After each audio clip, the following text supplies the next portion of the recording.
ተማሪዎች ያቀጣጠሉት የተቃውሞ ማዕበል ሼክ ሐሲናን ከባንግላዴሽ የጠቅላይ ሚኒስትርነት መንበር ፈጥፍጦ በህንድ እንዲመሽጉ ቢያስገድድም በመጨረሻም በሞት እንዲቀጡ ተወስኗል። በዋና ከተማዋ ዳካ የሚገኘው የሀገር ውስጥ የጦር ወንጀል ፍርድ ቤት የሐሲና ተሿሚ የነበሩትን የሀገር ውስጥ ሚኒስትር አሳዱዛማን ካንንም በሞት ፈርዶባቸዋል።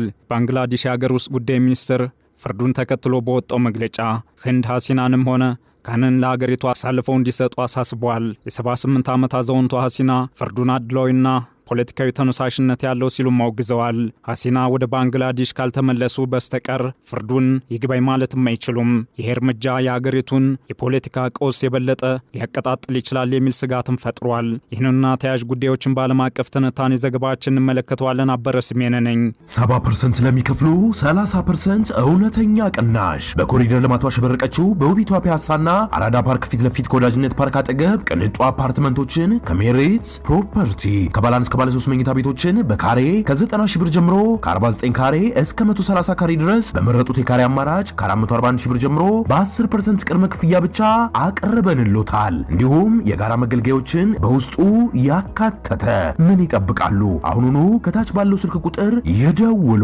በባንግላዴሽ የሚገኘው የሀገር ውስጥ የጦር ወንጀል ፍርድ ቤት ባለፈው ዓመት በተካሄደው የተማሪዎች መራሹ አመጽ ላይ በተፈጸመው ጥቃት የተባረሩትን የባንግላዴሽ ጠቅላይ ሚኒስትር ሼክ ሐሲናን ሞት ፈርዶባቸዋል። በዋና ከተማዋ ዳካ የሚገኘው የሀገር ውስጥ የጦር ወንጀል ፍርድ ቤት ሐሲናን ብቻ ሳይሆን የእርሳቸውን ተሿሚ የነበሩትን የሀገር ውስጥ ሚኒስትር አሳዱዛማን ካንን ሞት ፈርዶባቸዋል። ሐሲና ከ1400 ኪሎ ሜትሮች በላይ አቆራርጠው በህንድ እንዲመሽጉ ያደረገው የተማሪዎች አመጽ እስከ 1400 የሚደርሱ ሰዎችን ሕይወት ቀጥፏል። 3 አባላትን ይዞ የተሰየመው ፍርድ ቤቱ ብዙ ሰዓታትን በወሰደው የፍርድ ሂደት ውሳኔውን በቀጥታ ስርጭት ለህዝብ ይፋ አድርጓል። ሐሲናና ካን በህንድ መሽገው በሚገኙበት ሁኔታ በተካሄደው የፍርድ ሂደት የቀድሞ የፖሊስ አዛዥ በሰብአዊነት ላይ በተፈጸመ ወንጀሎች ጥፋተኛ በመሆን የ5 ዓመት እስራትም ተከናንበዋል። ባንግላዴሽ በ1971 ከፓኪስታን ነጻ ከወጣች በኋላ በጦር ወንጀል የተከሰሱትን ለመመርመርና ለመክሰስ በአውሮፓውያን 2009 በሀገሪቱ የተቋቋመው ዓለም አቀፍ የወንጀለኞች ፍርድ ቤት በመጨረሻም እንዲቋቋም ያደረጉትን አካል አጋልጧል።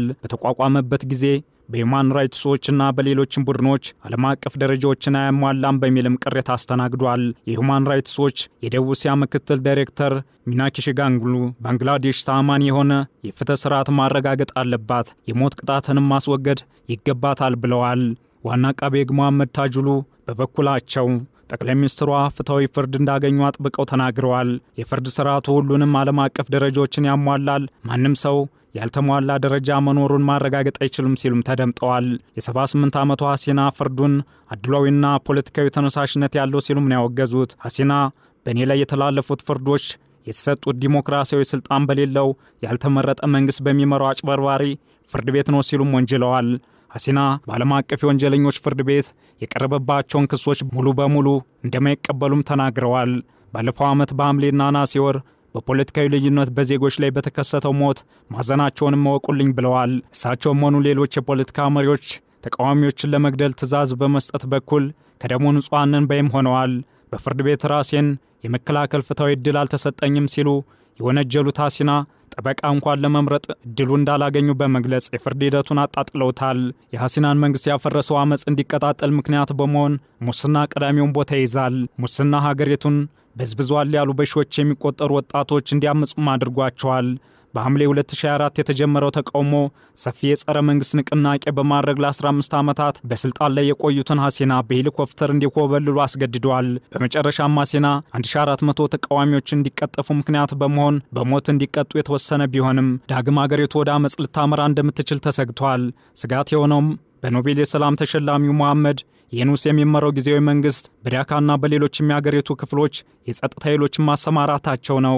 የውሳኔ ባንግላዴሽ ፖለቲካን መለወጥ የሚችል የአመጽ እንቅስቃሴ እንደገና እንደሚያቀጣጥል እየተነገረ ይገኛል። በለንደን ዩኒቨርሲቲ የልማት ጥናት ፕሮፌሰር የሆኑት ናኦሚ ሁሴን ከአመጽ በኋላ የፍትህ የሰላምና የእርቅ ሂደት ሊኖር ይገባ ነበርም ብለዋል።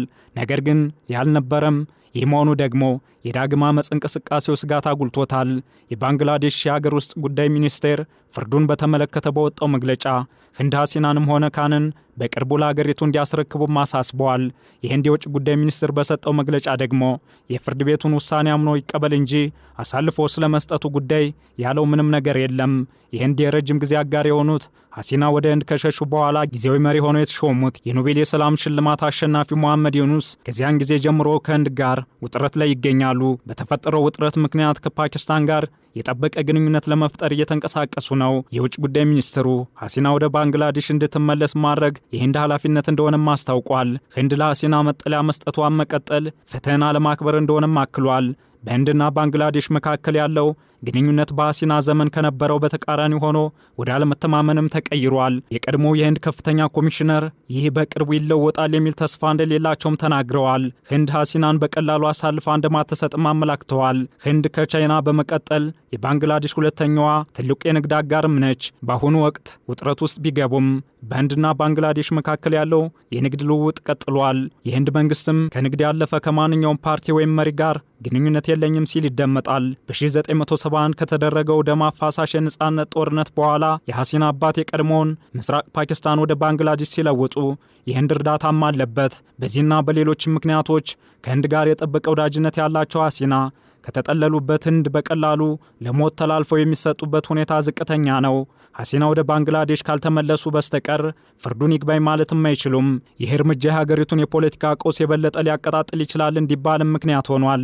አሁንም ቢሆን በሐሲና አመራር ስር ባንግላዴሽ ከፍተኛ የኢኮኖሚ እድገት እንዳሳየች በርካቶች ያምናሉ። ሀገሪቱ ከማይናማር ለሚሰደዱ በርካታ የሮሂንግያ ነዋሪዎች መጠለያ እንድትሆንም በማድረግ ስማቸው በበጎ ይነሳል። ሴቶችን በማብቃትና የትምህርት ስርዓቱ ላይ ባሳዩት ቁርጠኝነት ሽልማትንም ለመቀዳጀት ችለዋል። ነገር ግን ተቺዎች በሀገሪቱ አምባገነናዊ ስርዓት እያደገ መጥቷል የሚል ክሳቸውን ሲያቀርቡም ቆይተዋል።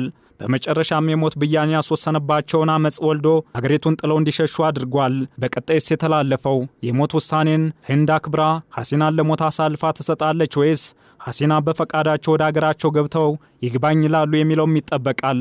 ዓለም አቀፍ ትንታኔ ዘገባውን ስናዘጋጅ አልጀዚራ፣ ቢቢሲና ሲኤንኤንን በዋቢነት ተጠቅመናል።